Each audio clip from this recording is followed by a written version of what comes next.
Hello and welcome to Waterproof Records. I have just returned from the Best Friends Forever Festival in Las Vegas, Nevada this past weekend. And this week on Waterproof Records, we're going to try something totally different. And I want you to trust me. We're going to have a good time talking about different scenes and bands and just a feeling overall. And I think it's going to be a good time, but it's going to be a little bit different. But let's give it a shot, okay? So without further ado, let's get to it. It's time for me to talk about Best Friends Forever in Midwest Emo and the late 90s scene that was happening in my life. Let's go! Things are gonna change, I can feel it. If this gonna be that kind of party, I'm gonna...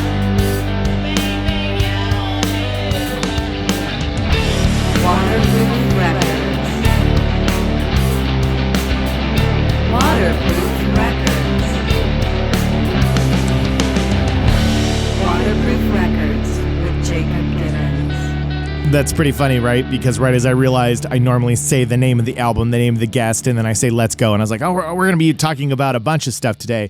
So anyway, you get the gist. I'm just going to have a conversation. We're going to go down memory lane, talk about some feelings and emotions, and we're going to spend some time together like I love to do with you, and I hope you love to do with me. But before we get to that, I'm going to talk about DistroKid. DistroKid is your ticket to getting your music out in the world, and thanks to their partnering up with me, I can get you 30% off your first year of uploading your music to their services. And I know I tell you every time, and you're probably like, Jacob, we get it, but some of you are just now finding this episode because you saw the title and you're like, I want to hear more about this. So if you don't know about DistroKid, go to distrokid.com/VIP/waterproof. And that is my special link that gets you 30% off. And DistroKid is the way that you can upload your songs and get them on every streaming platform, including YouTube. Get your art, get your music out there in the world, and you should definitely use it. I use it. I have an album out there from 2007, and I plan on doing another album that I've written about 5 songs for. So it is in process, but it's just been slow moving because I'm running around going to music festivals and whatnot. So check out distrokid.com/VIP/waterproof, and that'll do it. But it's time to talk about what I've been going through. It's been time to talk about what I've been going through. No, it's something occurred to me when I sat down to record this week's episode. By the way, thank you for being patient. I know that I kind of missed a week cycle. It has been unusually busy for me. It's always kind of busy for me because I'm doing a million things these days, but I had a lot happen at once. I had Riot Fest in Chicago. I had Pygmalion in Champaign-Urbana. I turned around. I had to go to New York for work, and then right when I got home, I went to Best Friends Forever Festival. I could probably do a show on Pygmalion in Champaign-Urbana and Riot Fest in Chicago, but we're going to spend some time talking about Best Friends Forever because it stirred up a lot of feelings. And this episode is episode number 69. 69, dude. But I'm going to take that energy and I'm going to do something else with it. Instead of doing 69 and doing just like, I don't know, like a sexual album or like a Beavis and Butthead joke or Deftones or something like that, which I should do. Note to self, should do Deftones soon. But I'm going to take that opportunity to talk about this festival because it occurred to me that while this show has guests talking about their personal waterproof records, and I also sit down with you and talk about very specific albums from my youth growing up, and I dig in and I talk about the recording process and I teach you things that maybe you never knew about that band or you did know, but you just wanted to hear me tell you about it. But instead, I wanted to get back to a feeling, a time, a season. And it came from the Best Friends Forever Festival. Now, if you had never heard of this festival before listening to this show, there's good reason. It was the first time it ever happened. It was the first Best Friends Forever Festival in Las Vegas. I have a feeling they'll do more because it looked like it was a huge success. I loved it. I had a great time. The vibes were good the whole weekend. And it was that nice mid-size festival. It was big, but not massive. 2 stages, I'd say a good turnout, and just an incredible collection of music that you could pretty much categorize in the Midwest Emo section, despite some outliers. You know, there were some that were post-hardcore and other bands, some newer bands. But overall, that's the general feel of the festival. And if you don't know what Midwest Emo is, I want you to know before you get annoyed with me for using that term. We're going to dig into that term a little bit too. Because if you go into the little Google machine or YouTube machine and you type in Midwest Emo, it's going to give you tons of videos. And in those videos, they're going to explain what the genre is and why it's called that. But if there's one thing that I realized, when thinking about the subject is when it was happening, when we were in it, we didn't know it was Midwest Emo. We weren't walking around and calling it Midwest Emo. Might have been calling it emo, but not necessarily Midwest. That was a term that would come along a little bit later because it would perfectly encapsulate the feeling and the geography behind it, despite a band like Sunny Day Real Estate, which is over here. Now, on this show, I've covered Jimmy World's Clarity. I've covered Sunny Day Real Estate. So I've covered some of these bands that are in this category. So I don't want to belabor the point too much on like specific bands and albums because you can really get lost in trying to figure out who's in what category. What I really want to talk about more is first my experience at the festival and the bands that I saw there. I actually made myself a cheat sheet because it was such a whirlwind weekend that I was already like, who did I see? Who was there? I would say the big headliners of the weekend, Friday night was Captain Jazz. Saturday was Sunny Day Real Estate. And then, Saturday. And then Sunday, their big headliner was the Blood Brothers. And initially, it was supposed to be Bright Eyes.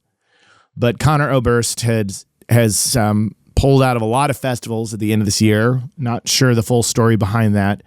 But they ended up switching it to the Blood Brothers kind of, I think about a month and a half beforehand.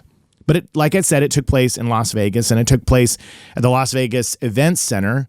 And that's close to Fremont Street. If you know your Vegas, there's South Vegas, which is the, bougie, high-end hotels, the ones that you really think about, the Ocean's 11 Bellagio and the Mirage and, the Wynn. And they're the things that you can spend a lot of money. You can find some good deals. But then you go to North Vegas, and that's where it's, old school, old-timey hotels and casinos, places that have been around forever, the Golden Nugget, Fremont Street.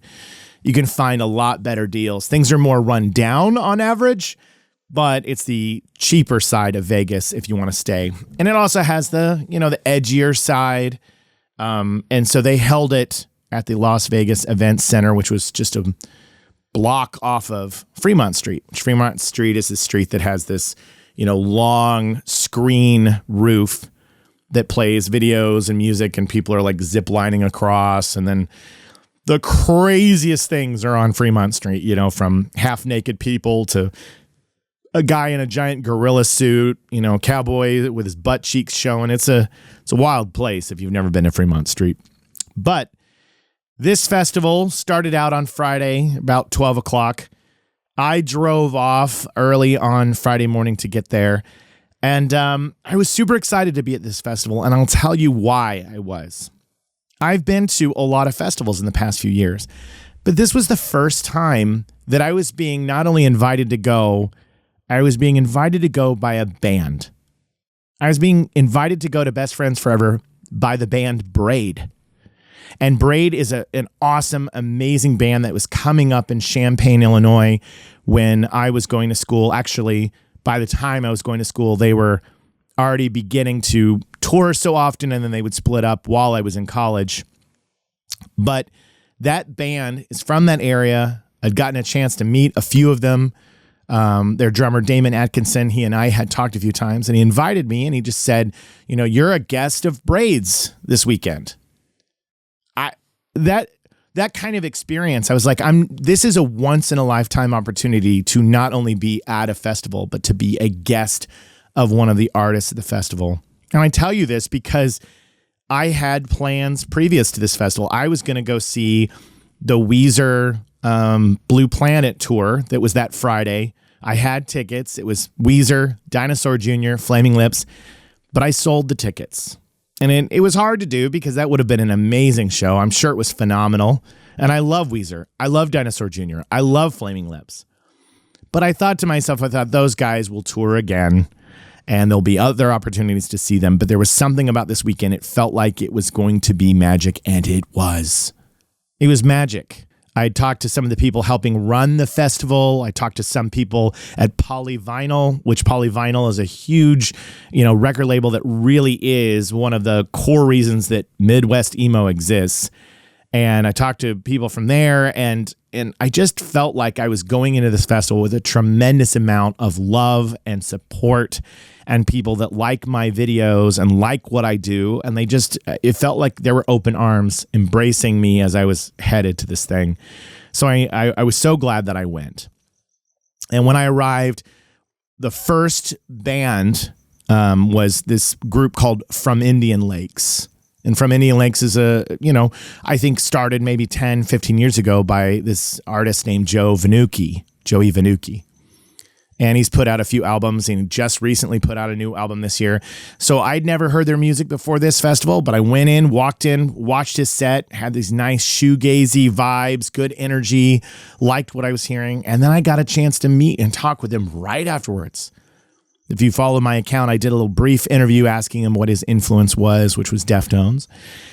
And I made a little video with him, and that was just a sign of the times to come during the weekend. I was going to get an opportunity to talk with so many bands and artists and meet them and be treated like somebody that they truly wanted to meet. And I'll get into that in a little bit.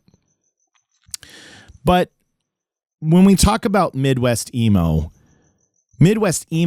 is what people link to bands like Captain Jazz, American Football, Jimmy Eat World in some regard, Sunny Day Real Estate in some regard. And I'm sure you've heard the term emo, which derives from the 1980s. And I apologize for those of you who are well-versed in this genre and this scene, and I've covered it a little bit in other episodes like I talked about those other albums. Emo coming from the phrase emo core, which comes out in the 1980s with, bands like Fugazi, Embrace, Rites of Spring. There was a magazine called Thrasher, and it uses the term emo core instead of hardcore, suggesting the idea was this is hardcore music, but it's emotional, right? It comes from singing about heartache, depression, pain, and not hardcore, which is going to be covering politics, the way the man has let you down, establishment, anti-establishmentarianism, whatever. So this article suggests it's emo core, which pisses Ian MacKaye from Fugazi, Minor Threat off. He's like, that's the stupidest fucking word. What hardcore music isn't emotional? But we've heard this before. We've heard this after. The same thing happens with grunge, right? Grunge is thrown onto a genre, and all of the artists who make that genre don't like being called grunge. And the same thing is happening in the early stages, because I truly don't believe, as somebody who was in bands, you don't form your band to be a genre per se. Maybe you do. Maybe a band now, maybe a 19-year-old now starts a band and says, we want to have an emo sound or a Midwest emo sound. But as the movement is happening, it's happening so organically that the environment, the clothes, the sound are coming together in a very particular way, in a very particular time. And so you have emo coming up in the 80s, emo core with those bands, like I said, Fugazi, Rites of Spring, Embrace, and others. Which they don't like the term. And then you get to the 90s, and this is where it starts to kind of blossom again. It starts to come to fruition, and bands are coming out. And there's so many to list, but Sunny Day Real Estate, Jimmy Eat World, these bands are big influences on the sound. And what makes it Midwest? Now, I am from Tulsa, but like I've told you before in the show, in 1995, my family moved to Wheaton, Illinois. And that changed a lot of my surroundings, a lot of my environment. So here I found myself in the mid-1990s living in the Midwest. And this is where I have this perspective about Midwest emo and the scene that I wanted to share with you, and why it was so timely in my life starting at college and what that means. And I'm curious to see what your thoughts are. I'm curious if you can hear it in the music. So in 1995, I moved to Wheaton. I go to a high school. I have a terrible experience there. I've vented about it before. I've said angry things in the podcast before. I try not to be negative, but that truly is like a traumatic year of my life that I should probably seek therapy over, because the amount of resentment I have for that year, could write a book on it, you know? So I'm there in school for that junior year, that 1995 to 1996. And I start a band with the kids that I'm going to school with at Wheaton North. I start a band and we call it the Tesseract. Now, I can't remember if I've talked about this at all on the show. The Tesseract comes from Madeline O'Lingle's book, A Wrinkle in Time. Tesseract, the idea of being like time travel, is an ant on a string. You have the ant walking along on a string to get from point A to point B. But if you were to fold the string, that's the Tesseract. That's the bending of time so that now the ant can get from point A to point B immediately. That's the Tesseract. But we split up the word and we called it the Tesseract. Dorks. And it consisted of 3 other guys that I met while going to Wheaton North. It formed pretty organically. It was guys that wanted to play music. I think our first band practice was in the basement of the home that I was living in Wheaton North. I had a drum kit. I don't even remember how I got that. I think somebody just let me borrow it. And the band members are this: me, Jacob Givens, the new kid in town who's emotional, hyperactive, wanting to write songs. And I'm the rhythm guitarist, but wanting to be the front man. And I meet this guy named Dan Roberts, who's been writing songs, plays guitar, more of somebody who could handle solos and leads. So he's in the band, but already takes his songs very seriously, and I don't take him as seriously. So look at this, cliche band dynamics. Then our bass player is Eric Heggie, and he's this cool, even-keeled, never gets upset about anything, very just calm, relaxed bass player. Talk about straight out of the movies, bass player. And then our drummer, Troy Kehoe, is a guy I meet in acting class and choir. He's never played drums before, sits down behind a kit, starts playing, and he immediately has a grasp of it. This sounds like a Midwest emo band coming together. It's 1995 into 1996, the Tesseract. It sounds like straight out of Captain Jazz. People just kind of coming together and figuring shit out. And I even, at the time, in my mind, believed that writing lyrics and writing actual words was a waste of time, and that I would just get up behind the microphone and improvise. Again, these are all things that came from this genre, this time. Not every band did that, but it was definitely like a thing going on in the mid to late 1990s. And I'll tell you what really comes into play here. There is this autumn feeling that comes from living in the Midwest when it gets cooler. Styles and fashions of rock and bands go out the window, and everybody's just concerned with being comfortable. Something warm, sweaters, nice. It could be a flannel, but it could be, knit hats. Everybody's comfortable. So what's becoming synonymous with the Midwest emo scene is just based on what people are wearing in that part of the country, and the sentiment and the feeling of looking out a window, riding a train into Chicago and staring out the window. You can almost hear American football in your head as you do that.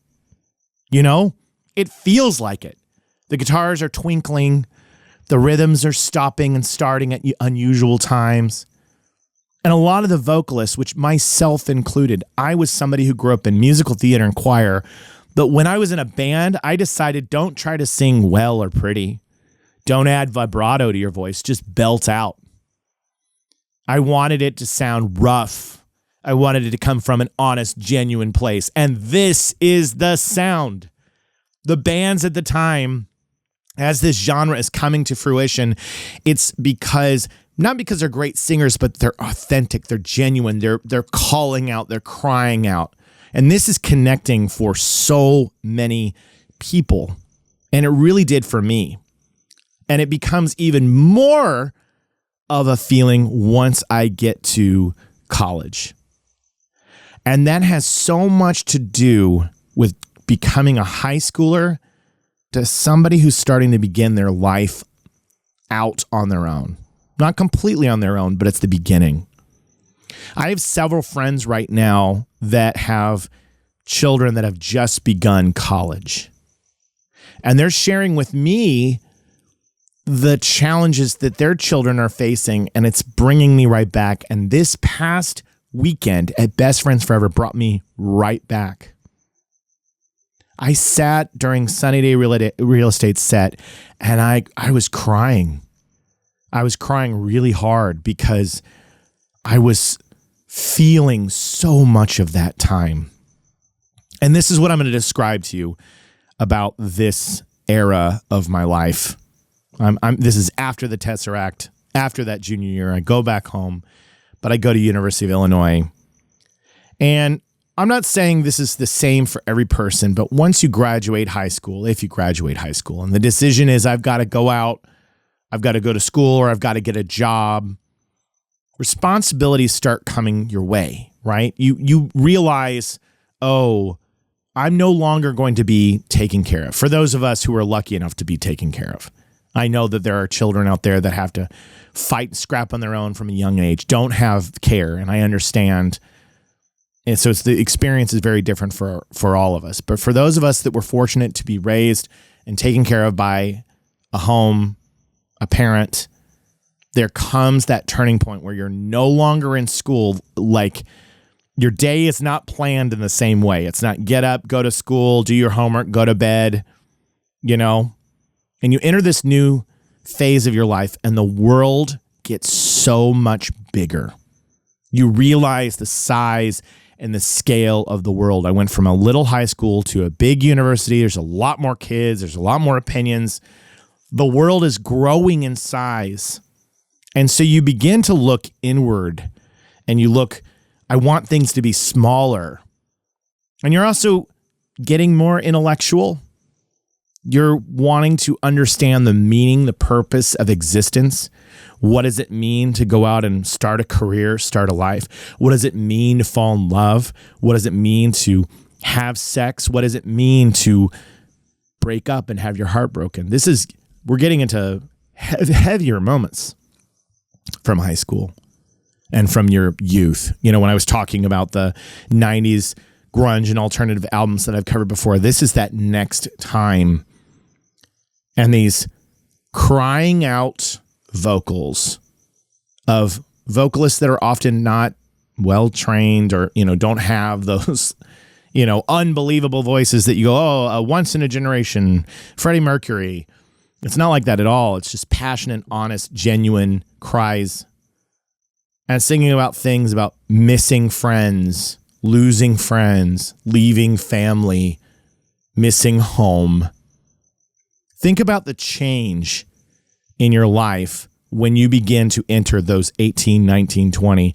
So much of your time is saying hello and goodbye to friends and your family and loved ones. You're coming and going. It's no longer, I'm in my tiny town and I'm just right where I was since I was a child. Things begin to change. You have a friend that you're really close to, and then you go home all summer, and then you come back, and that person isn't at the school anymore, and you got to start and find a new group of friends, or everything's just changing all the time. And you're realizing that, damn it, I'm going to have to, in order to spend anything, I have to earn money, which means I got to work more. I had my cute little high school job so I could buy my CDs and hang out with my friends, but now I have to work. I had to work, like when I got to college, I wanted to get money because I was already starting to go out to the bars with friends and drink beer.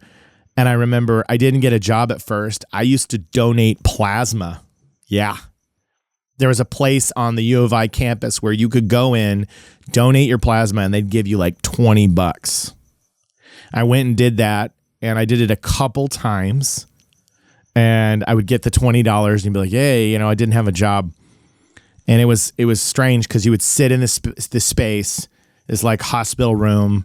And there were a lot of people there that were homeless and people that were coming in off the street. And they would hook you up to this machine and basically selling your plasma. It's pulling your blood out, separating the plasma, and then it puts the blood back in your body. So it's like going out, taking the plasma, which creates this little bag that makes a clear like fluid. And then it goes back in with your blood so your body can make more plasma. And you do that, you sit there for like an hour. And I did it a few times. It hurt your veins. You know, you feel a little sore here. And I'll never forget, there was this one time I'm sitting there and there's a sign on the machine. And it said, like, if your lips go numb, raise your hand. And I sit up to the machine and I'm like 5 minutes into the process. And it starts to go, and my lips start to go numb. And I'm just like, uh-oh. And so they race over. You know, it turns out like the fluid ratio, the way that's pumping in and out is not correct in order to take the plasma out. So they have to take me off the machine and I can't do the session. And I go up to the front desk and I'm like, so do I still get any money? And they were like, no, you didn't donate any plasma. And I was like, well, that sucked. They stuck a needle in my arm. I went through this whole thing. My lips were tingling. I was freaked out and I didn't even get money. What the hell, man? So I did that a couple times and my plasma nice and clear. And then sadly, a lot of the people who came in from the room that were, you know, living off the streets, whatnot, their plasma was murky. But I remember going home and I was, must've been home on a break. And I told my mom that I was donating plasma and she was furious. She was so mad. She was like, you get a job. You do not do that. Don't do that. She's like, you're a student at a college. You go and get a job. I was a little embarrassed. So I went into the university commissary and I got a job in the lunchroom, you know, basically helping clean up where all the students were getting their food. I remember one of the funniest parts about it was you had these giant refrigerators with milk and skim milk. And they were these big bags of milk. And I'd have to like load these giant bags of milk in these fridges. Anyway. Do you tune into a music podcast to hear about Jacob's milk fridges? No. So I get a job. You're figuring out all these things that are happening in life. The weight is happening. The world is getting bigger. You're having to say hello and goodbye to friends. You're having relationships. Relationships are falling apart. Your girlfriend from high school is now not in your girlfriend. She's not your girlfriend anymore. You like a girl, whatever. Things are getting fucking crazy.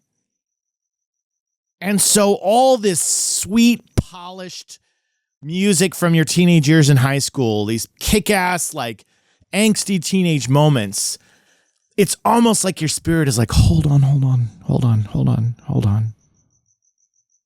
Let's just calm down for a second. And here come the twinkly guitars. Here they come. And here come the vocalists bellowing out, crying out for home, crying out for love. It is emo. But it's Midwest because it sounds like where I was living. It does.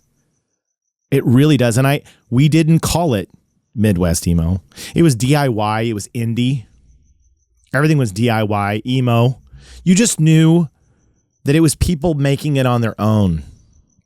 You know, when I hear about bands like Captain Jazz, the Kinsella brothers, I'm like, that's coming together. They were at Wheeling High School. That's like, I know where that was. That was right by, you know, I'm 95. This is just happening right before. And the things that I'm learning about this band, you go, here's Tim Kinsella who's feeling like he doesn't want to write the lyrics down. And here's this kind of freestyle ape shit, like, let's just have fun with it energy. Because it's DIY, it's do it yourself, it's have fun.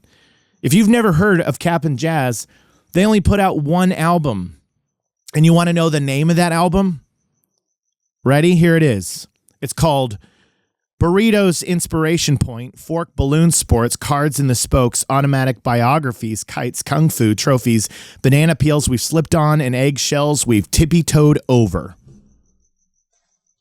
And you thought that the early 2000s were doing long-ass titles? Like when Panic at the Disco put out, you know, these long-ass song titles or Fall Out Boy or whatever? No! This goes back to the early 90s. This thing comes out in, I don't know, it's like 1995? It's literally coming out at the same time. 1990, recorded 1994, comes out 1995. So I'm living in Wheaton, Illinois, starting the Tesseract as this thing is coming out. I just feel this connection to where I was mentally and where these guys were coming from mentally. Now, that's the only album. Oh, I said Downers Grove earlier, by the way. My mistake. Band is formed in Buffalo Grove. There's a lot of groves in the Chicago suburbs. Buffalo Grove, and they went to Wheeling High School. My bad. Before you fact checkers come for me, I'm correcting it because I'm looking right now. So that album, it has that super long title. It gets the shortened name of Schmappin' Schmaz, is what people call it. But then they put out an anthology that you can get now, which is Analphabet Polythology. You can go stream that one, and that has all the Captain Jazz music. But as you can see, what I'm trying to express to you is what the teenagers and the adolescents are going through at the time. I was right there. I was next to it. And even more so, American football, they lived right around the corner from where I lived in college. I started going to University of Illinois in 1997. That album that they put out comes out in 99. In 99, I'm living around the corner from the house. Had no idea. Right there. I was just at Pygmalion Festival in Champaign-Urbana. I went to go see the American Football House. I took up my picture by it and made a little fun little video standing out in front of it. And then I was like, holy shit, this is like a block away from where I lived in college. It's just so wild to me that I was right there during all this time. But that's why I wanted to talk a little bit about the genre itself. And like I said, people are just kind of throwing out this idea of Midwest emo. Oh, it's a tuning. Oh, it's, it's knit hats and warm sweaters and it has that fall feeling. Yes, it's all those things, but why? Why did it happen? Why did it become that thing? The improvisational aspect of Captain Jazz, the rhythms that stop and start, the percussion of this style, and then starting a completely new tempo.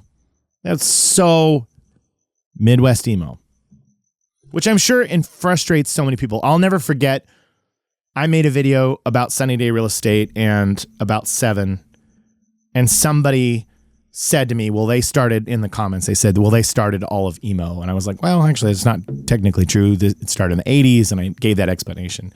And then months later, somebody commented, I didn't see it until recently, they were like, it almost makes me mad that you would put Sunny Day Real Estate in that Midwest emo category, because they were so much more than that. They were not, they're from Seattle. They're not part of that scene. Their sound is much more complex. And I'm telling you right now, I agree with you. Like I said at the beginning, you don't start a band because you're trying to fill out a genre. You start a band with people because you want to make music and you like certain things. I started the Tesseract with those guys because I was sad. I wanted to get my musical inklings out of my system. I wanted to play. I was listening to a lot of Smashing Pumpkins. Melancholy was coming out. I was feeling like I had to get this energy out of my head because of the age and where I was and starting over in a new town and feeling lost and afraid and being put on fucking antidepressants, convincing my parents that it was okay that I smoked cigarettes because they had picked me up and moved me away from my hometown. I needed to be in a band. I needed it. And I think a lot of people at that time in their life needed it.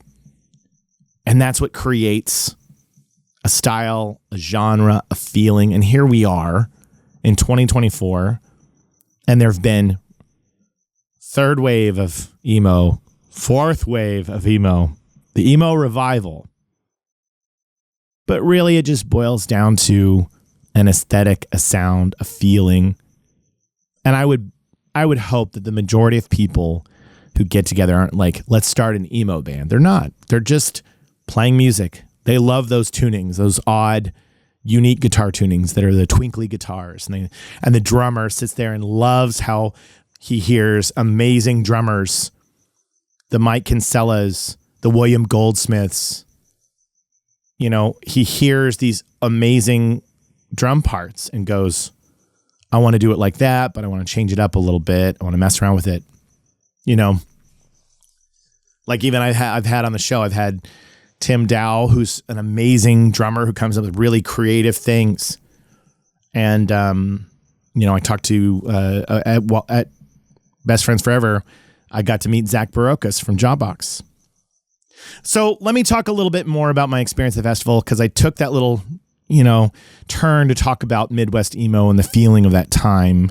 And I hope that resonated for you. I know I shared a lot of personal anecdotes and stories about my time, but I think that this past weekend that I was at the festival, I was my jaw was on the floor, because I didn't realize how close I was to all of it as it was happening, and I didn't know.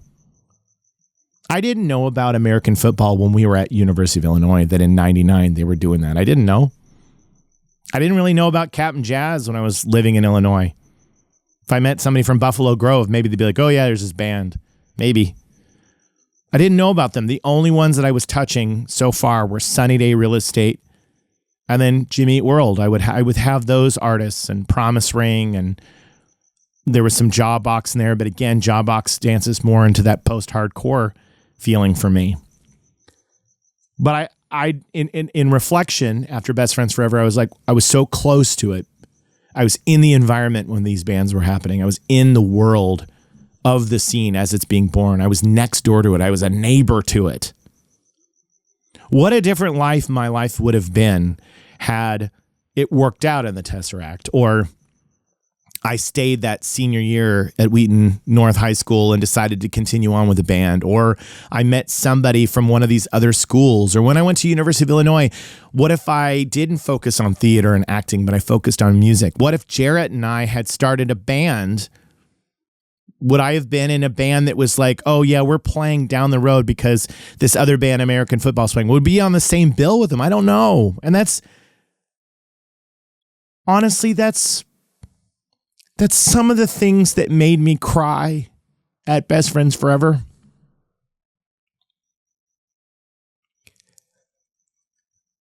I felt my life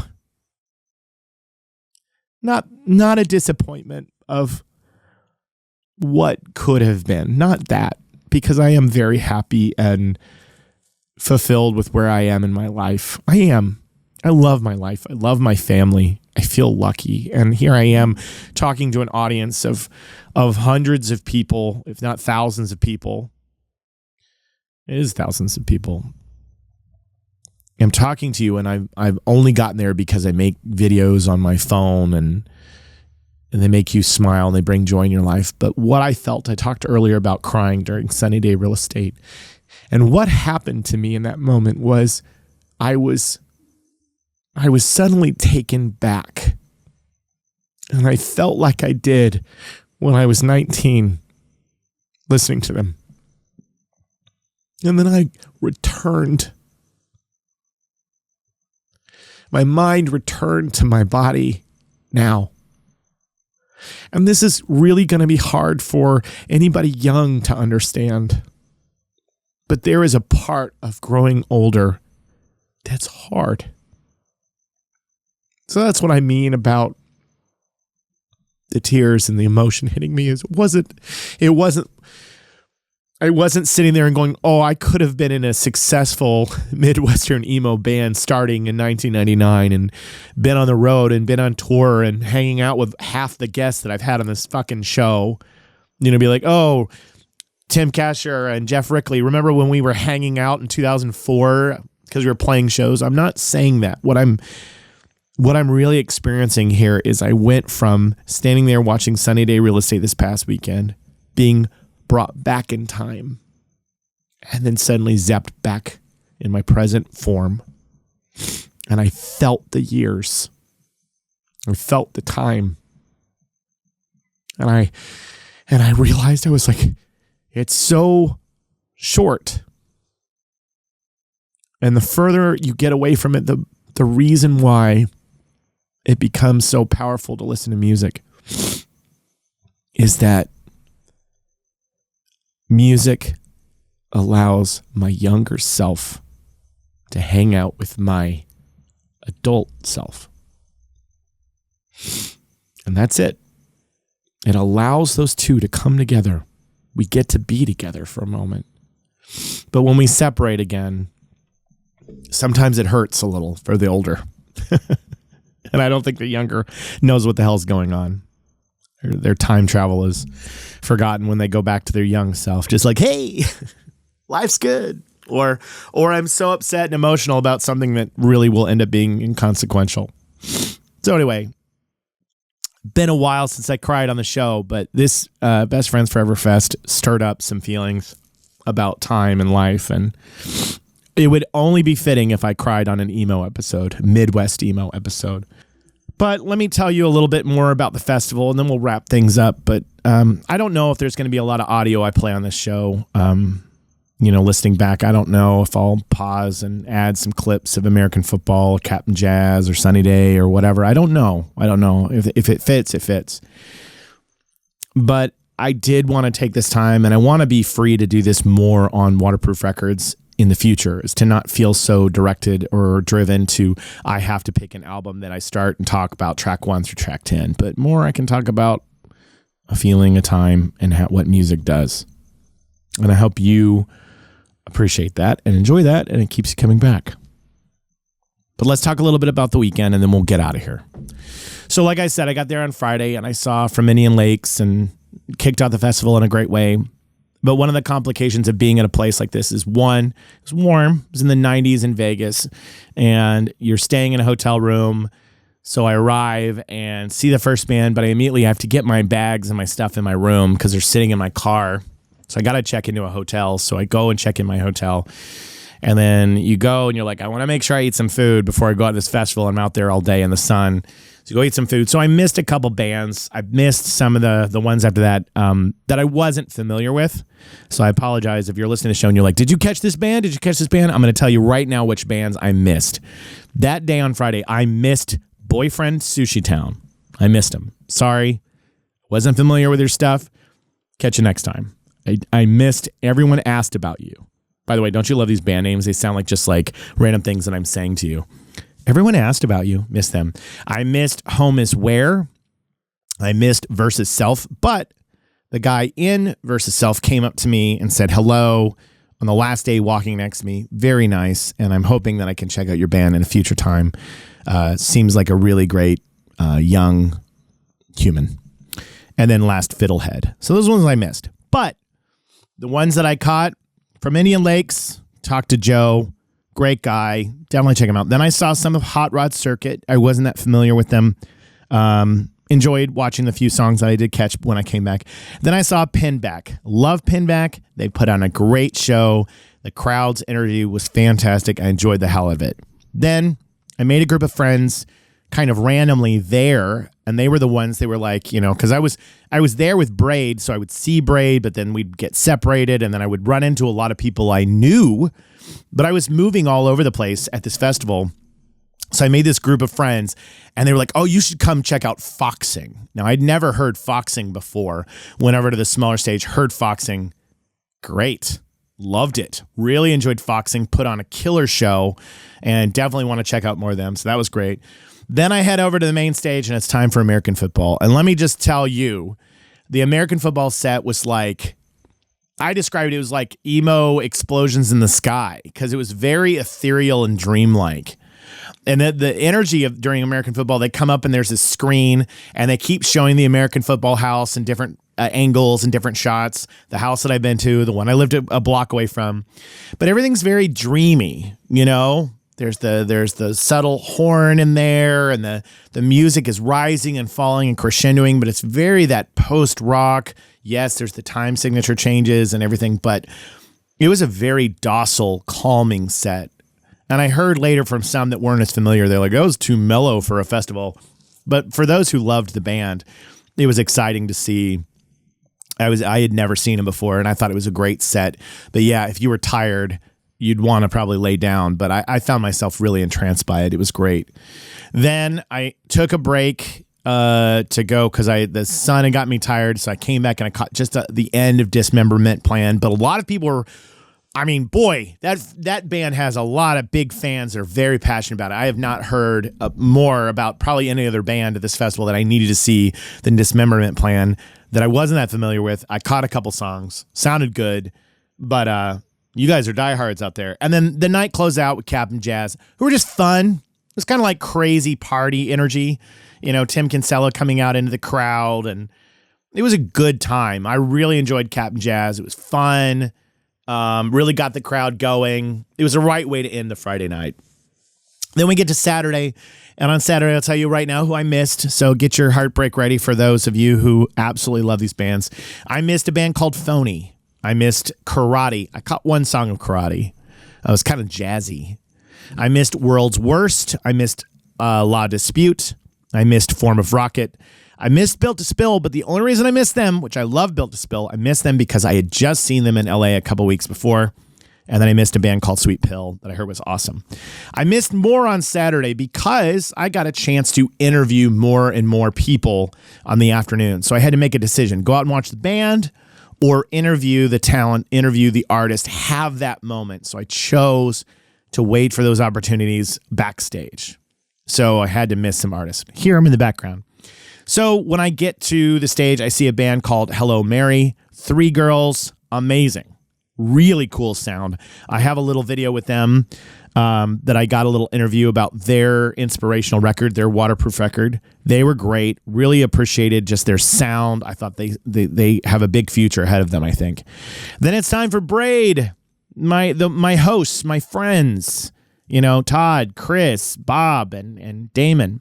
And they invite me to come on the side of the stage. I'm standing there with friends, and we're watching Braid take the stage.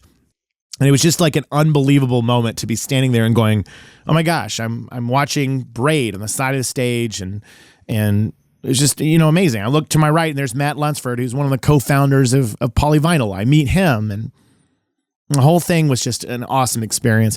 Now, the sound from a side of the stage is not as good as it would be out in the crowd, but you have to sacrifice one or the other, right? You have the option of I get to be the person on the side stage watching this performance right here, which is amazing, but you are sacrificing your sound quality of the performance.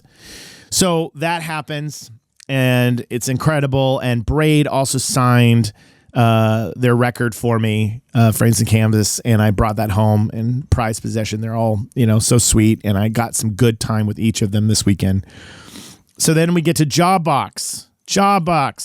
Hell yeah, Jay Robbins, Zach Barocas, Brooks Harlan, and Kim. And we all got a chance to talk. I actually didn't get to meet Kim, but I got to meet the other 3, and I got to interview them.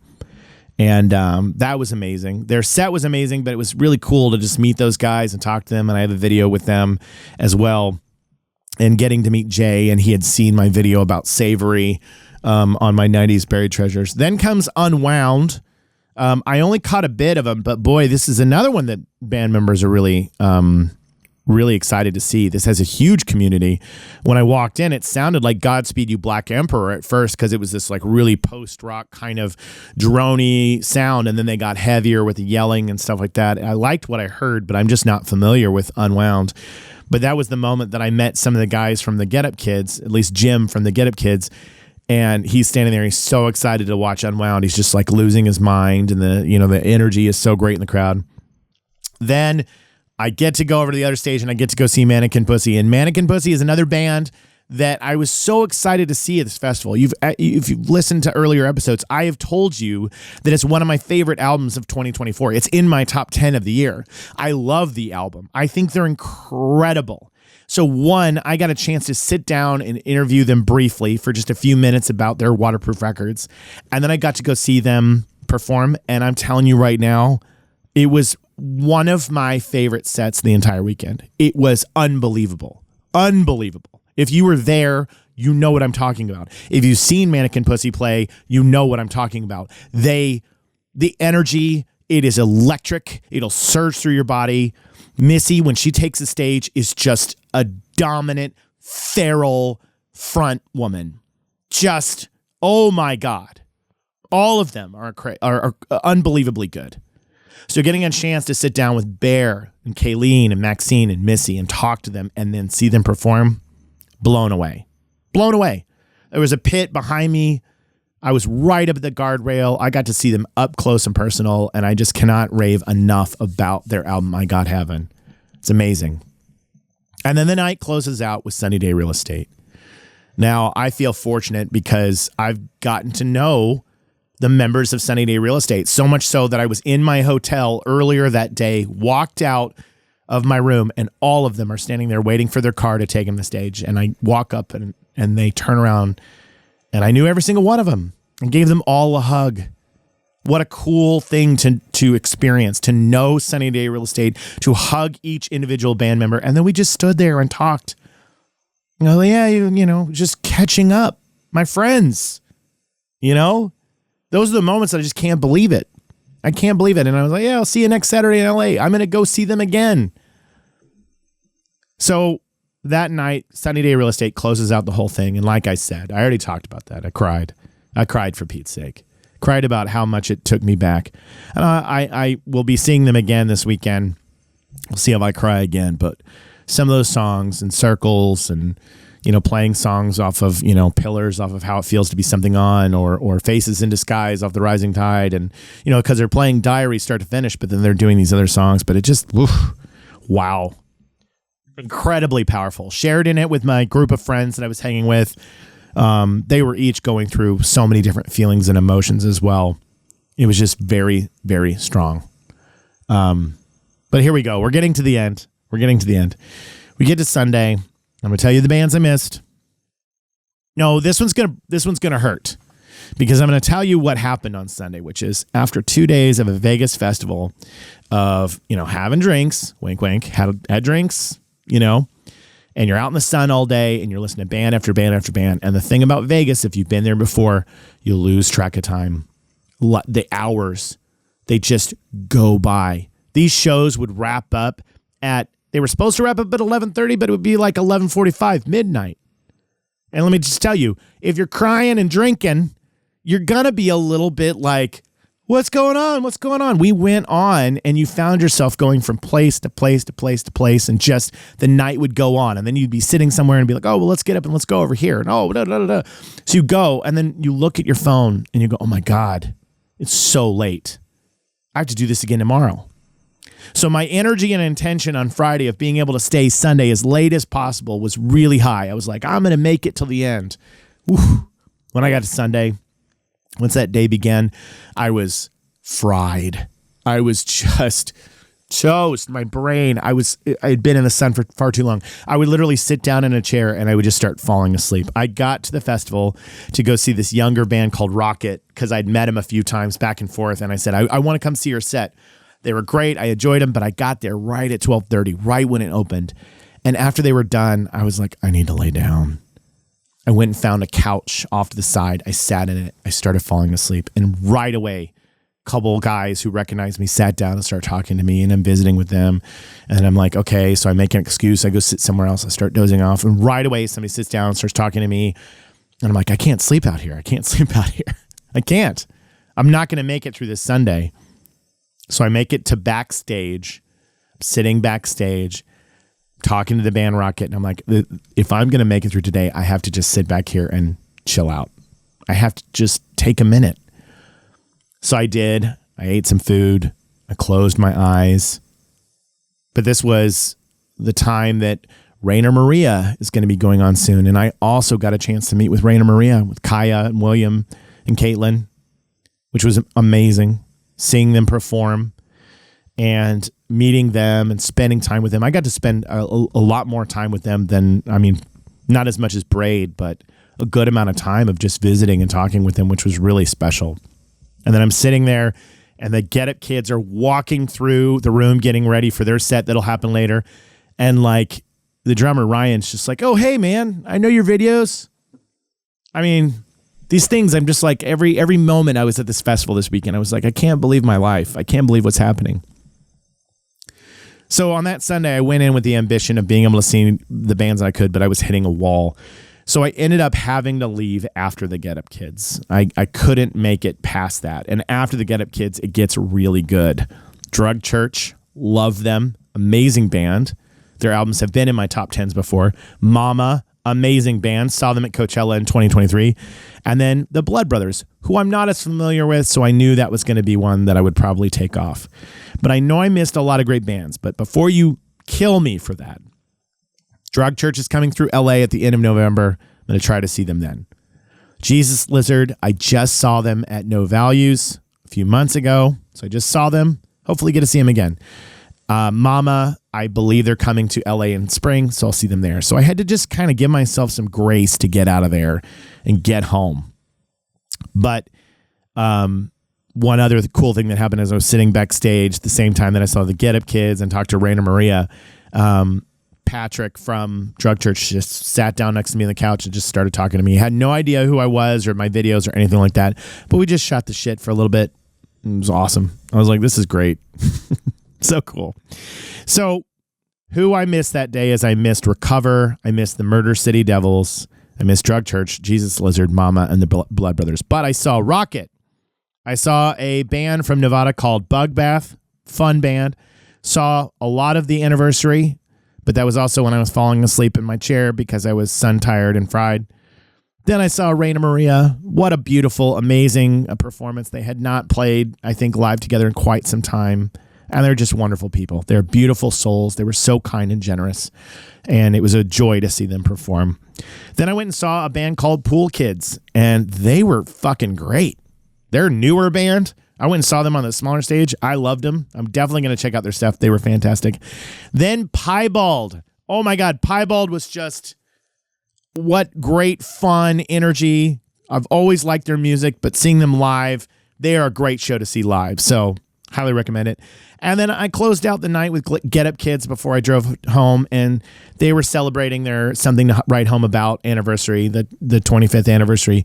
And I made a video about that recently. That's a big album for me. And for their set, they played the full thing start to finish. So there was a lot of crying out and belting words from that album. I love that album, and I love that band. And it was really cool to see them perform and play in that environment.